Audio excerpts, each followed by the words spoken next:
The stars belong to the Galactic Empire. Everyone knew this truth.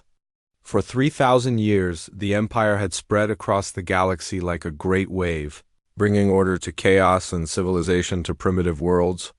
847 species bowed to the Imperial Council, paid their taxes, and lived under Imperial law. The Imperial fleet patrolled every sector, keeping peace and punishing those who dared to break the rules. Commander Zoltith stood on the bridge of his flagship, the Eternal Glory, watching the stars through the massive viewing window. He was proud. His scales shimmered under the bridge lights, showing his noble bloodline. In his 200 years of service, he had brought 15 new species into the Empire's embrace. Some came willingly, others needed persuasion. It didn't matter. In the end, they all joined. Today should have been routine. A scanning station on the outer rim had detected an unknown vessel in restricted space. This happened sometimes. A lost trader, perhaps, or a colony ship that had drifted off course. Zoltith had dispatched 3 heavy cruisers to investigate. The Dawn's Promise, Shield of Unity, and Righteous Path were more than enough to handle any primitive ship. "Commander," his communications officer called out, "the cruisers have made visual contact with the unknown vessel." "Put it on screen," Zoltith ordered. The image appeared, and Zoltith felt a moment of disappointment. The ship was ugly. There was no other word for it. Imperial vessels were works of art, with sweeping curves and elegant designs that showed the superiority of advanced civilization. This thing looked like someone had welded metal plates onto a rectangular frame. It was covered in what appeared to be primitive armor plating, scarred and pitted as if it had been through battles before. "Analysis?" Zoltith asked. His science officer, a thin creature with 4 eyes, studied the readings. "The vessel is approximately 300 meters long.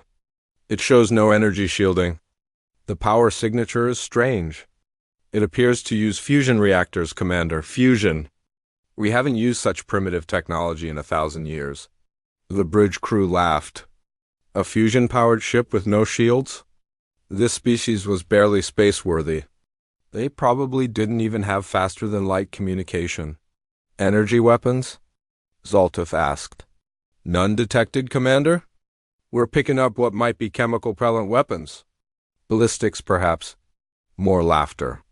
"Ballistic weapons? What were they going to do? Throw rocks?" "Hail them," Zoltith commanded. "Standard first contact protocol. Tell them to power down their engines and prepare for boarding. We'll catalog this new species and bring them into the Empire." The communications officer worked for several minutes, trying different frequencies. Finally, he looked up, confused. "Commander, they're not responding to any standard hailing frequencies. Wait, ...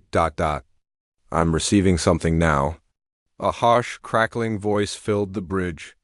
The words were in a language no one recognized, but the translation computer worked quickly. "Unidentified vessels, this is the UNSC Indomitable. You have entered human territorial space. State your intentions immediately." Zoltith's jaw dropped. "Human territorial space? These primitives claim territory?" The arrogance was almost amusing. "Inform them that all space belongs to the Galactic Empire," Zoltith said. "They are in violation of Imperial law. They will submit to boarding or face consequences." The response came back quickly. "We recognize no Galactic Empire. You have 30 seconds to change course and leave this sector." The bridge crew looked at each other in disbelief. A primitive ship, alone, was threatening 3 Imperial heavy cruisers? Zoltith felt his anger rising. This required a lesson. "Captain Vernick," Zoltith called to the commander of the Dawn's Promise. "Disable their engines. Use minimum force.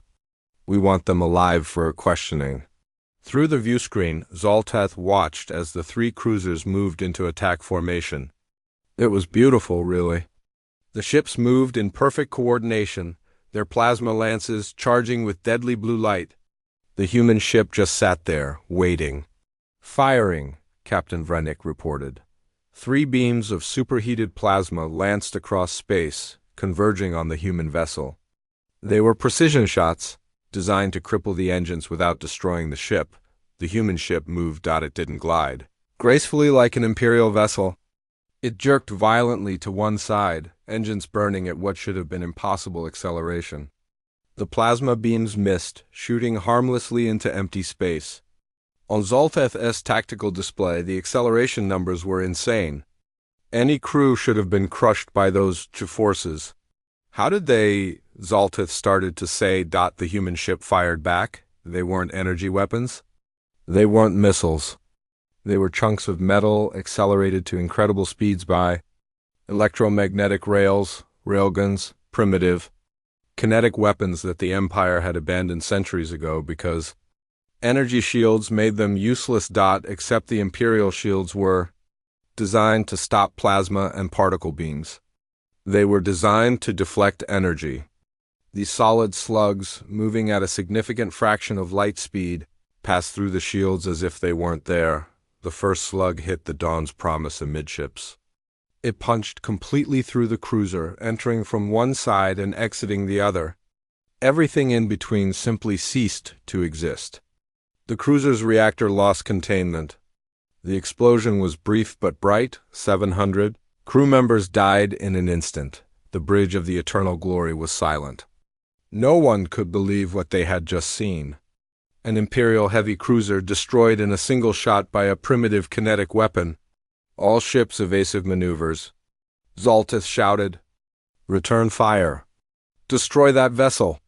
But the human ship was already moving again, burning hard in a direction that made no tactical sense. The remaining two cruisers fired everything they had. Plasma lances, particle beams, antimatter torpedoes. The human ship twisted and turned, those brutal engines pushing it through maneuvers that should have killed everyone aboard. More railgun slugs fired. One missed. The other hit the righteous path, tearing through its port side and crippling its engines. The cruiser began to spin, unable to control its trajectory. "Commander!" his tactical officer screamed. "They're targeting our weapon systems specifically. Their accuracy is impossible." Zolteth watched in horror as the human ship demonstrated combat skills that spoke of experience. Real experience. This wasn't a primitive species stumbling into space. This was a species that had fought wars. Real wars. Wars where losing meant extinction. The human ship fired again. This time at the Shield of Unity, the slug tore through the cruiser's bridge section. Captain Mevlon and her entire command crew were gone. "Get us out of here," Zolteth ordered. "Emergency jump, now." "Commander, the other ships, now." The Eternal Glory's faster-than-light drive engaged. The last thing Zolteth saw was the human ship, the Indomitable, turning to finish off the crippled righteous path. Then space twisted, and the Eternal Glory was gone, running away. Leaving two of his ships behind, Zolteth collapsed into his command chair. His hands were shaking. In 200 years of service, he had never retreated from battle, never, but he had also never seen anything like that human ship. One vessel. One primitive, ugly, fusion-powered vessel with no shields and ballistic weapons. It had destroyed one of his cruisers and crippled two others in less than 5 minutes. "Send an emergency beacon to the Council," Zolteth said quietly. "Maximum priority. Tell them we've made contact with a new species. Tell them." He paused, trying to find the right words. "Tell them we may have found something we don't understand. Something dangerous." As the Eternal Glory fled back toward Imperial space, Zolteth couldn't stop replaying the battle in his mind. The human ship had known exactly where to shoot, had moved with practiced efficiency, had shown no hesitation, no mercy. The Empire had encountered thousands of species. Some were peaceful, some were warlike, but they all eventually understood that the Empire was superior, was inevitable. Zolteth had a terrible feeling that these humans would be different, and he wasn't sure the Empire was ready for what that meant. The Galactic Council chamber was enormous. It had to be, to hold representatives from 847 different species. The ceiling stretched so high that clouds sometimes formed near the top. The walls were covered in screens showing data from across the Empire. At the center sat the High Council. 12 beings chosen to lead the Empire and make decisions that affected trillions of lives. High Counselor Maravak watched as Commander Zoltas's report played for the third time. Around the chamber, representatives whispered to each other. Some looked concerned. Most looked skeptical. "This is clearly an exaggeration," announced Counselor Thexpor, a massive creature covered in thick armor plating. "One ship cannot destroy 2 Imperial cruisers." The commander obviously failed in his duty and is trying to cover his shame with lies. Several representatives made sounds of agreement. Maravak said nothing. She was old, even by her species' long standards. She had lived for 8 centuries and had seen many things that others thought impossible. "The battle recordings are authentic," said the Empire's chief of intelligence. A being that looked like it was made of liquid metal. "We have verified them multiple times." "There is no evidence of tampering?" "Then explain how primitive ballistic weapons penetrated our shields," Thexpor demanded. "It's impossible." "That's exactly the problem," Maravak finally spoke. Her voice was quiet, but everyone listened. "We're calling them primitive because they use technologies we abandoned long ago." "But what if they're not primitive? What if they're just different?" She stood and moved to the center of the chamber, where a holographic display showed the human ship in detail. "Look at this vessel. Really look at it. We see no shields and call it vulnerable. But shields require massive energy. This ship puts that energy into engines and weapons instead. We see ballistic weapons and call them ancient. But kinetic weapons at relativistic speeds have enormous penetrating power. Our shields were never designed to stop them because we thought no one would be foolish enough to use them." "You're saying we should fear a species because they use old technology?" Another counselor asked, sounding amused. "I'm saying we should fear a species that understands war better than we do," Maravak replied. "Look at how they fought. Every movement was calculated. Every shot was precise. They weren't trying to win glory or demonstrate superiority. They were trying to kill as efficiently as possible. That speaks of experience." The chief of intelligence brought up a new display. "We traced the human ship's trajectory backward. They came from this region." A section of space highlighted in red. It was a dense cluster of stars surrounded by dangerous radiation fields and gravitational anomalies. "We've always avoided this area. Our surveys said it was unsuitable for intelligent life." "Clearly, we were wrong," Maravak said. "We've conducted new long-range scans," the chief continued. "We've detected hundreds of human signatures. They have colonies across dozens of systems, multiple space stations, and warships. Many warships. Counselors, they're not a small species exploring space for the first time. They're an established interstellar civilization that we somehow missed." The chamber erupted in noise. Representatives shouted questions and arguments. How could they have missed an entire civilization? Why hadn't the humans made contact before? Maravak waited for silence. "There's another question we should be asking. If they have the ability to travel between stars, why didn't they come to us? Why stay hidden in that dangerous region of space?" No one had an answer. "I'll tell you what I think," Maravak said. "I think they were watching us. Studying us. Learning about the Empire before deciding whether to make contact.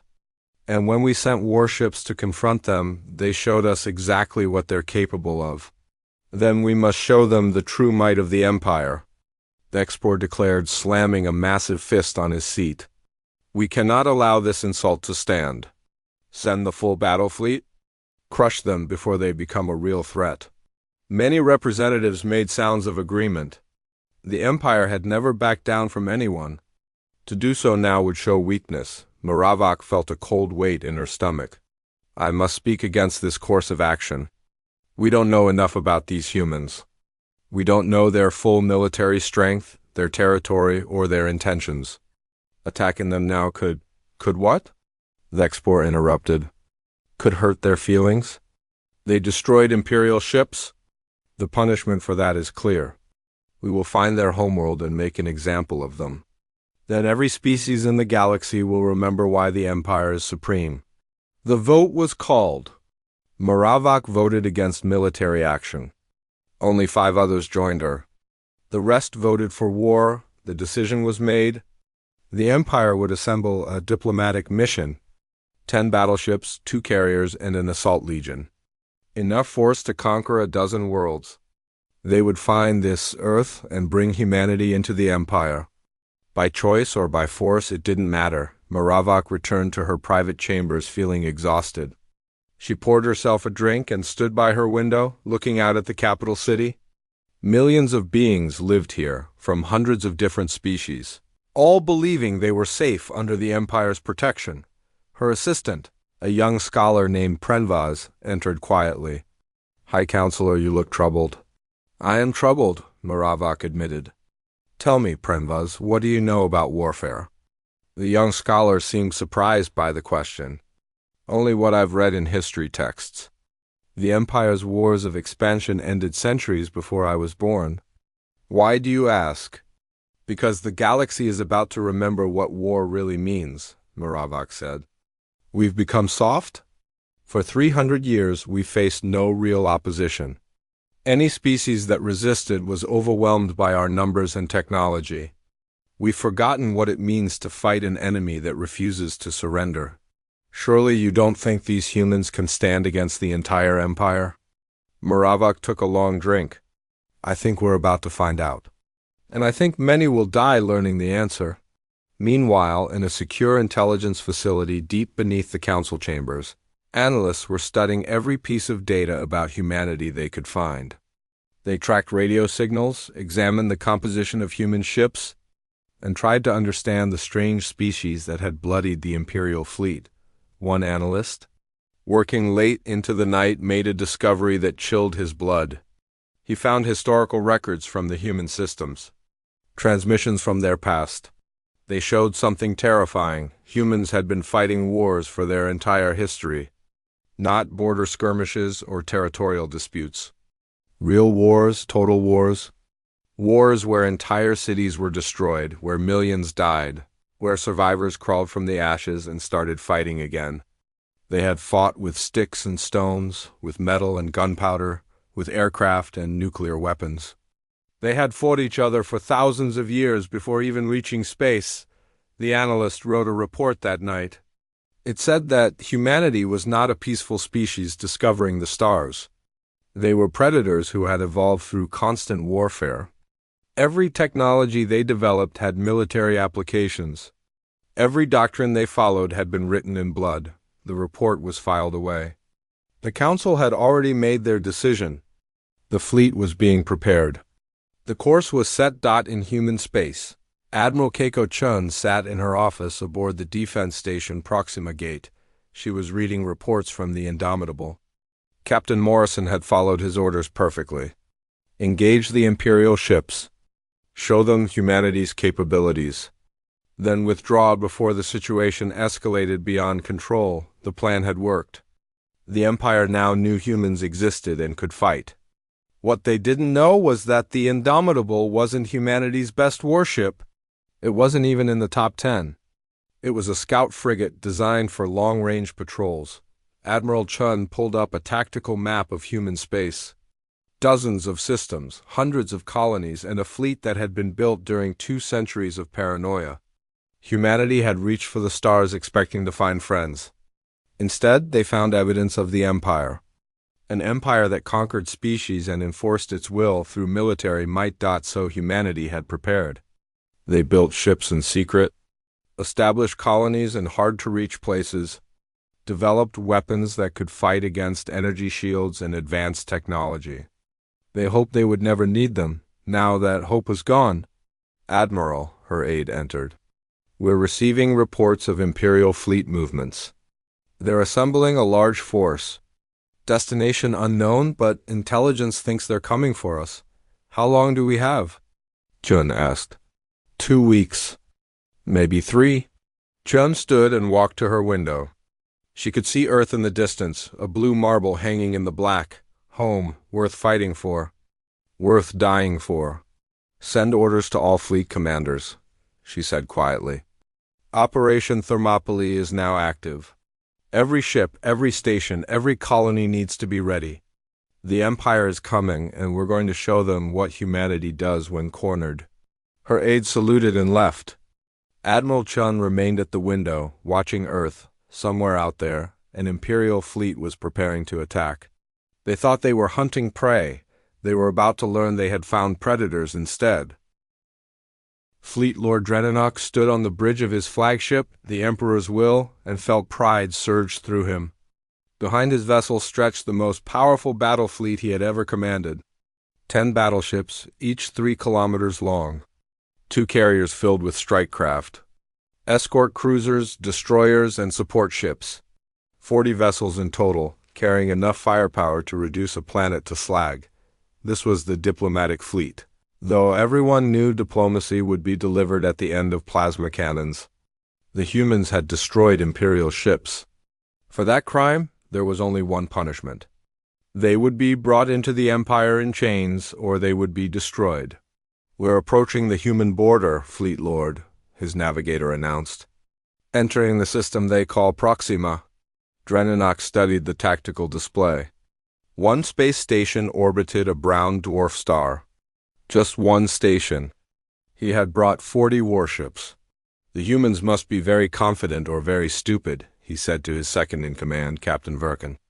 "Perhaps they do not understand what they face," Verkin suggested. "They destroyed 3 cruisers and think themselves mighty. They've never seen a true Imperial battle fleet." "They're about to," Drenanok said. "Open a channel to the station. Let's give them one chance to surrender." The communication officer worked for a moment. "Channel open, Fleet Lord." "Human station, this is Fleet Lord Drenanok of the Galactic Empire.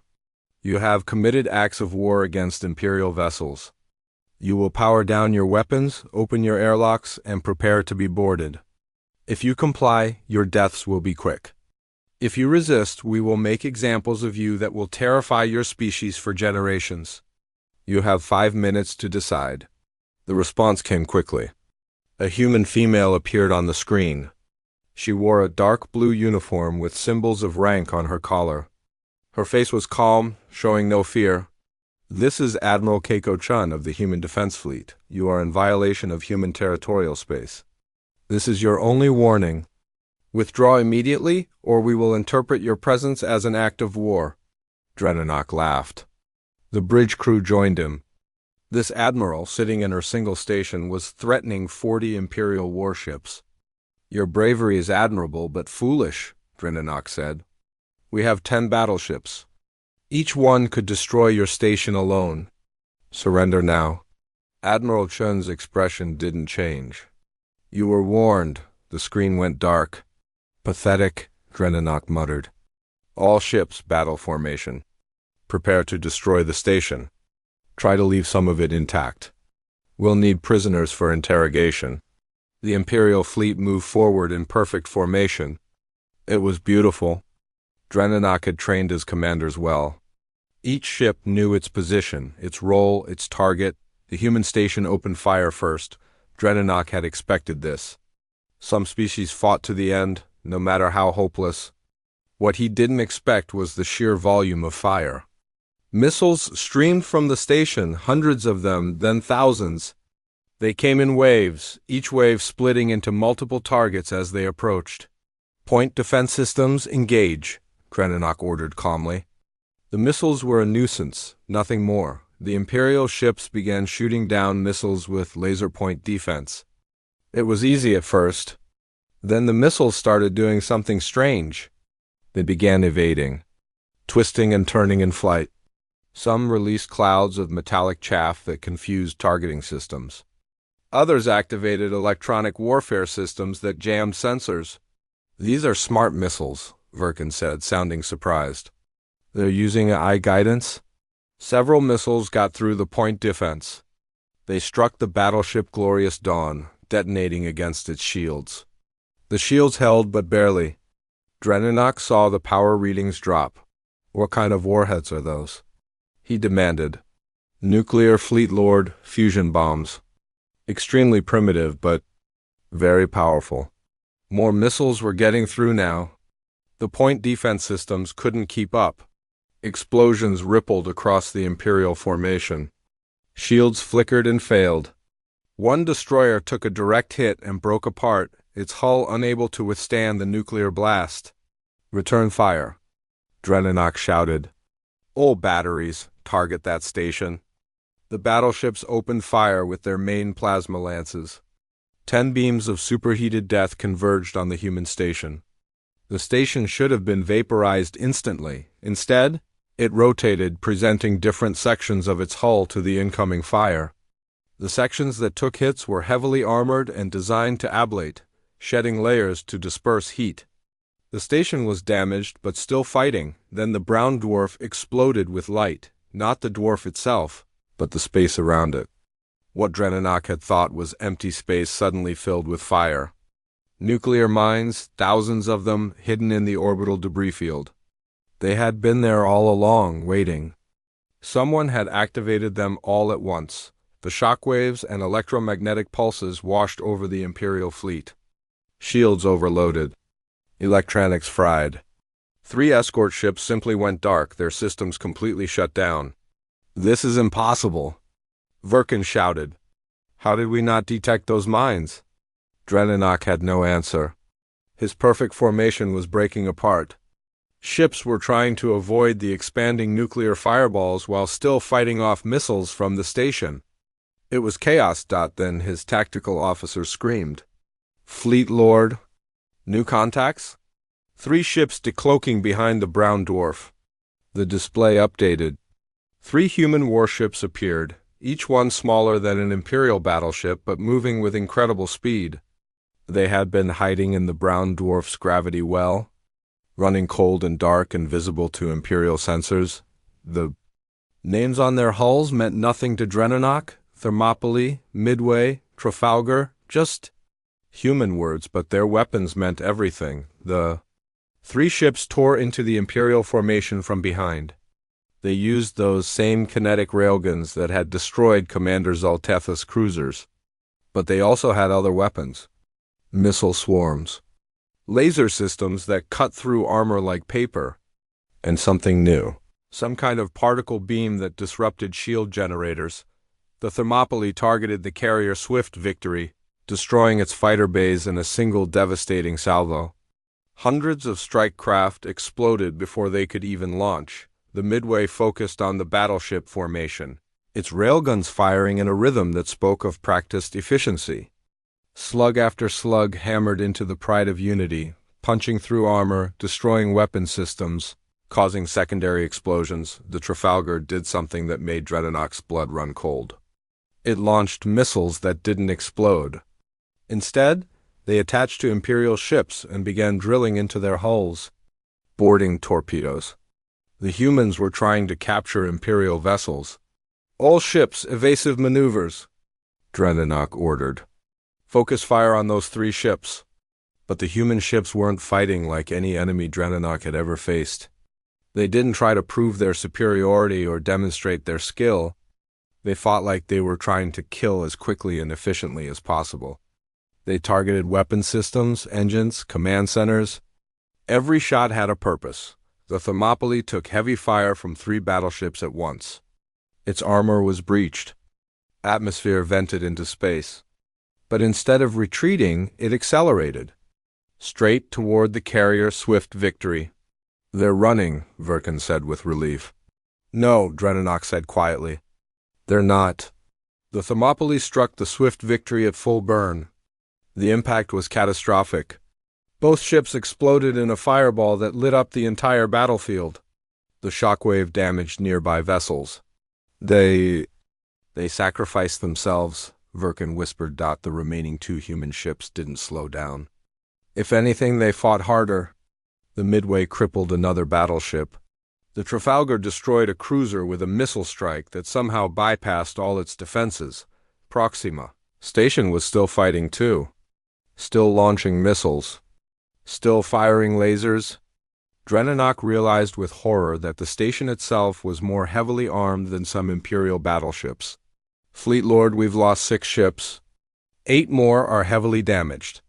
The humans are..." An alarm cut off Verkin S. words. "More contacts." Human reinforcements were arriving. Two more warships dropped out of faster-than-light travel. Dreadnought made a decision he never thought he would make.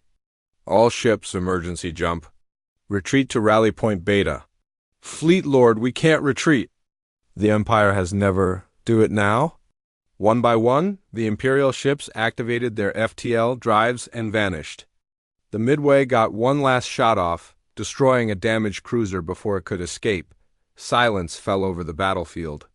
Proxima Station hung in space, damaged but intact. The Midway and Trafalgar floated among the wreckage, battered but alive. Inside the station, Admiral Chun leaned back in her chair and let out a long breath. Around her, the command center erupted in cheers. They had done it. They had faced an Imperial fleet and won, but Jane didn't cheer. She pulled up the casualty reports. The Thermopylae was gone. 300 crew members dead. Proxima Station had taken heavy damage.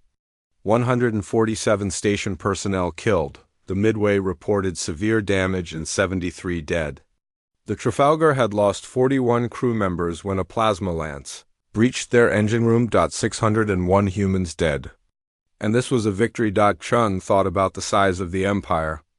847 species. Trillions of citizens. Thousands of worlds.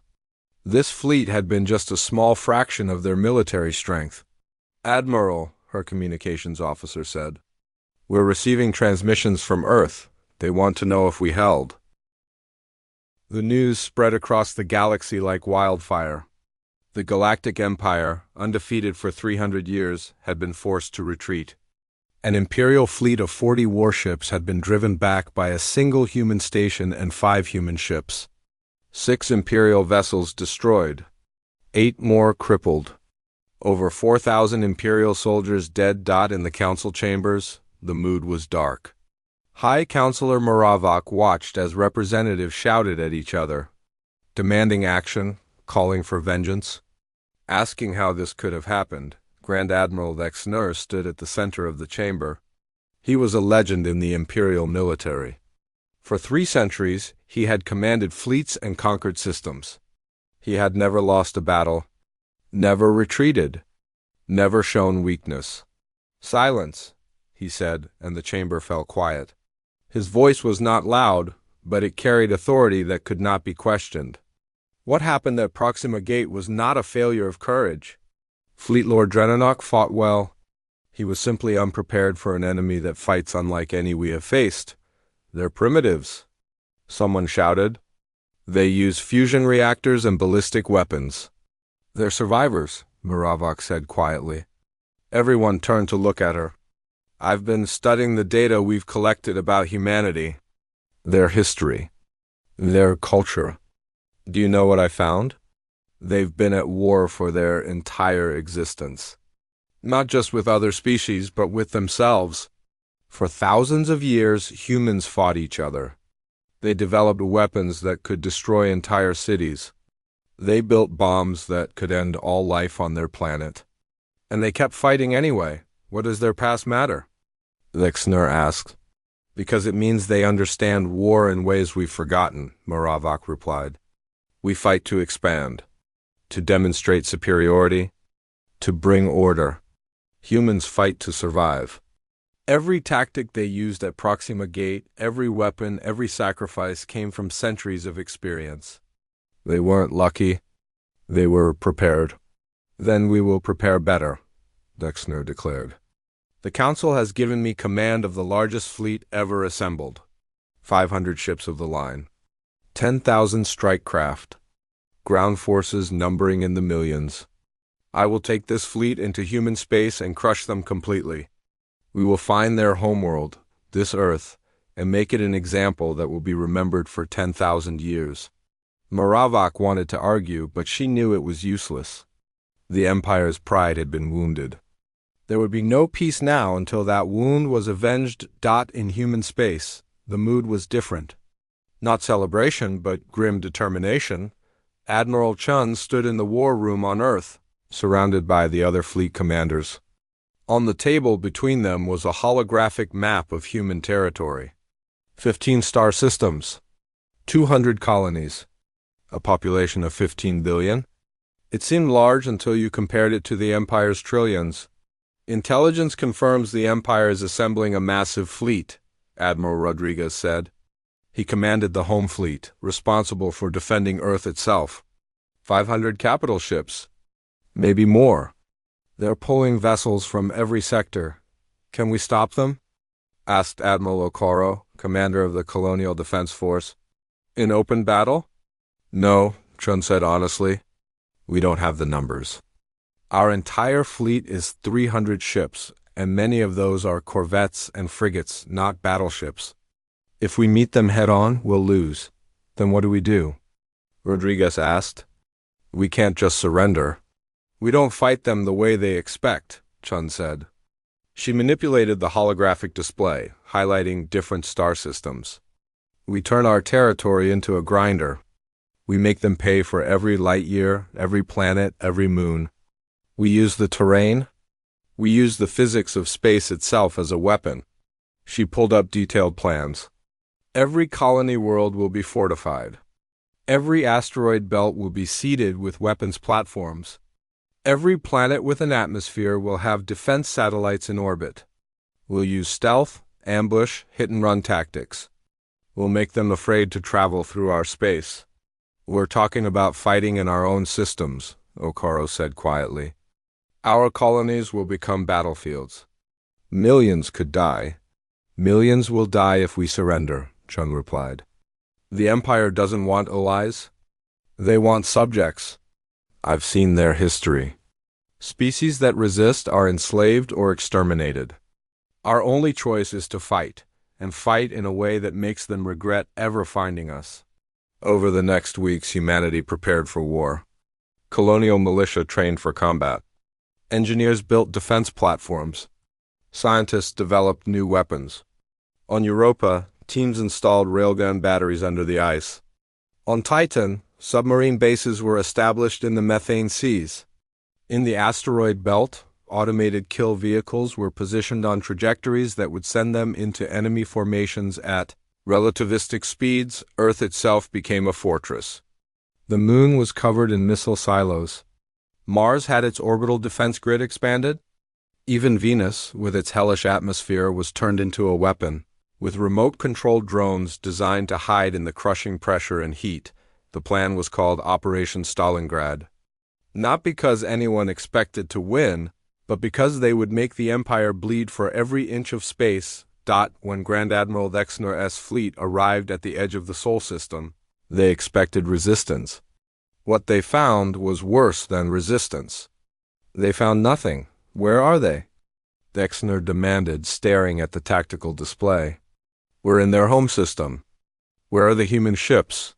His sensor officer studied the readings. I'm detecting power signatures throughout the system, Grand Admiral, but they're spread out. In the asteroid belt, around several moons, even near the sun itself. Show me. The display updated, showing hundreds of small contacts. Defense platforms. Automated weapons, satellites, but no warships. They're hiding, said Captain Vexner's second-in-command. Cowards. Or waiting, Vexner said thoughtfully. Send the advance fleet to clear those platforms. We'll secure the outer system before moving on the inhabited worlds. 100 Imperial ships moved toward the asteroid belt. They had orders to destroy any human installations and establish a safe corridor for the main fleet. The asteroids exploded, not all of them. Just the ones that weren't actually asteroids. They were rocks with engines attached, accelerated over weeks to incredible speeds, aimed at predicted Imperial trajectories. Dozens of them. Each one hit with the force of a nuclear bomb. The Imperial advance fleet scattered, trying to avoid the relativistic kill vehicles. In the chaos, the defense platforms opened fire. They weren't armed with energy weapons that the Imperial shields could stop. They had missiles. Lots of missiles. Nuclear-tipped missiles that detonated in patterns designed to overwhelm point defenses. 5 Imperial ships were destroyed before they could even return fire. 7 more were damaged. Pull them back, Vexner ordered. Reform the fleet. We advance together. But as the fleet began moving deeper into the Sol system, more attacks came. Human submarines emerged from Jupiter's atmosphere, having hidden in the crushing pressure where sensors couldn't detect them. They launched torpedoes and vanished back into the gas giant defense satellites around Saturn's rings activated, firing railguns that used the planet's gravity to slingshot projectiles at impossible velocities. Even the sun became a weapon. Human ships emerged from close solar orbits, their hulls glowing red-hot, having hidden in the star's corona where no Imperial captain would dare to go. They fired and retreated before the Imperial fleet could react. The Battle of Sol raged for 3 weeks. It wasn't a battle in the traditional sense. It was a nightmare of ambush, traps, and suicide attacks. Everywhere the Imperial fleet went, humans were waiting.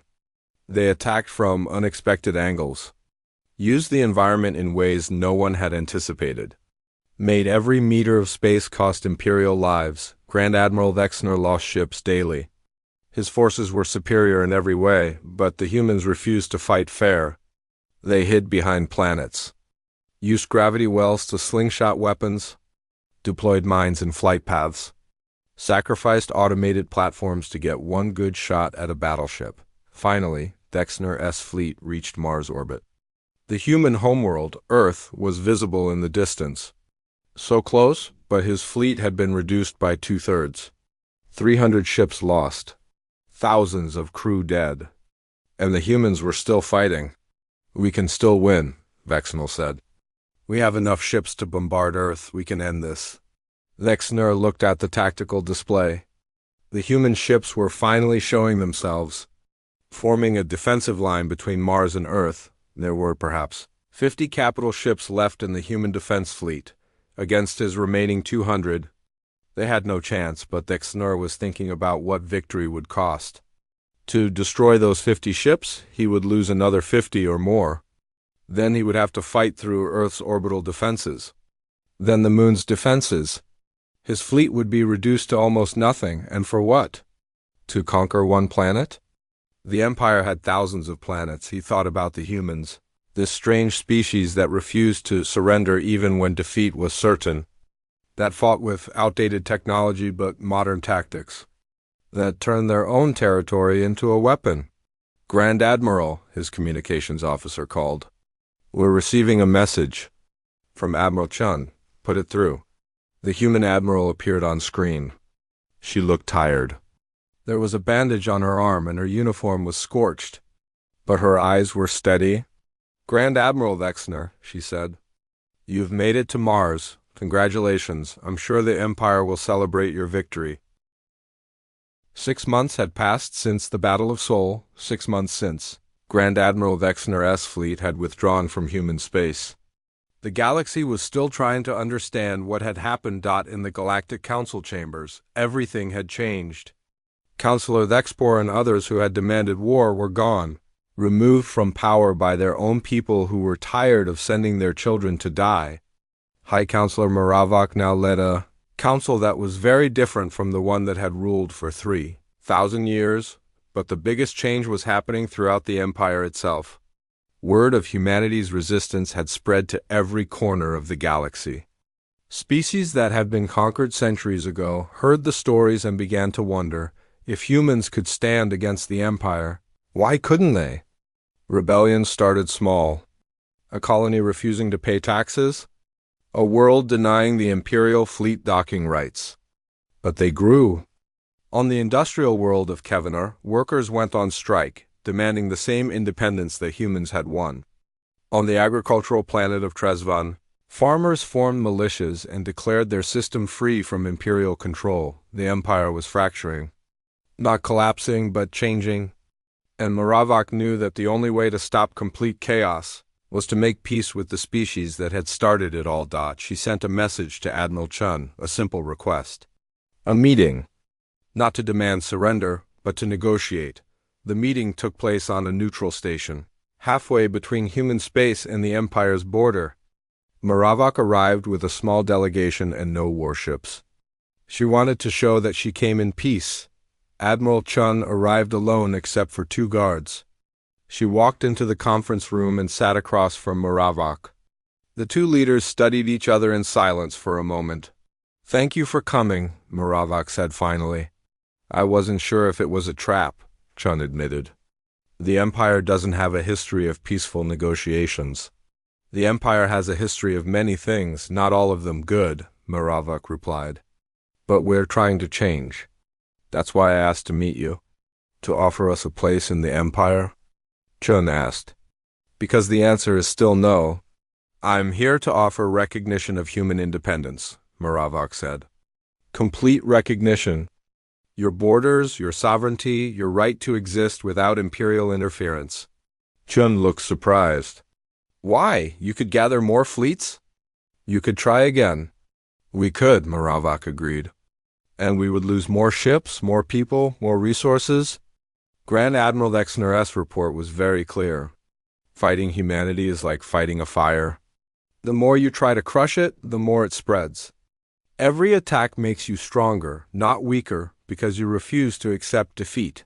She pulled up a holographic display showing maps of the Empire. Red sections indicated areas with active rebellions. There were dozens. This is what your resistance has inspired. Species we conquered centuries ago are now demanding their freedom. They've seen that the Empire can be beaten. Some of them are using your tactics. Guerrilla warfare, asymmetric combat, fighting in ways we're not prepared for. You want us to help you crush them, Chun said, her voice cold. No, Moravok said firmly. I want to ask you a question. The same question that has haunted me since I first saw your ships fight. How did you defeat us? Our technology was superior. Our numbers overwhelming. Yet you won? I need to understand. Chun was quiet for a long moment. Then she spoke. You fight wars of conquest. You fight to demonstrate superiority, to expand your territory, to prove your dominance. We fight wars of survival. Every human who died in this war did so defending not just territory, but the right to determine our own destiny. That's not a military advantage you can overcome with technology or numbers. She leaned forward. Do you know what my ancestors said during the old wars on Earth?